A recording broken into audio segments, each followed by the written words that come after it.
C'est par la plume de son président Gildas Nzengue-Mbomba que l'Association gabonaise des usagers des banques qui accompagne les victimes des usuriers et principalement les fonctionnaires a décidé de donner un coup de pied dans la fourmilière au regard de l'ampleur du désastre face à cette pratique illégale.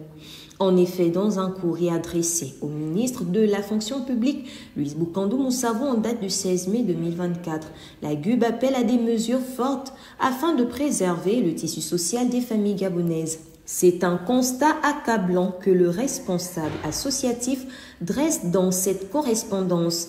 En effet, selon Gildas Nzengue-Mbomba, cette pratique qui consiste pour une personne physique à mettre à disposition d'un demandeur du cash contre un remboursement à un taux minimum de 30% sur une période relativement courte, atteint parfois des seuils vertigineux avec des conséquences dramatiques pour les agents de la fonction publique. Pour un prêt de 300 000 francs, certains doivent rembourser jusqu'à 5 millions de francs CFA sur plusieurs années, dénonce l'association.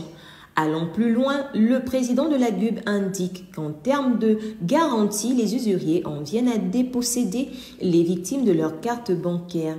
Nombreux ont remis aux usuriers leurs cartes bancaires en gage, y compris le code confidentiel, et ont signé une reconnaissance de dette pour avoir accès au crédit sur le champ.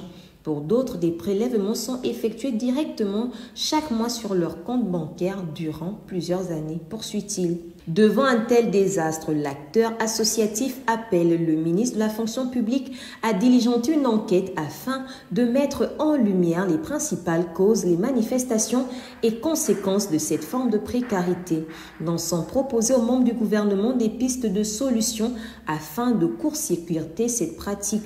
Aussi, les banques elles-mêmes peuvent proposer des petits crédits.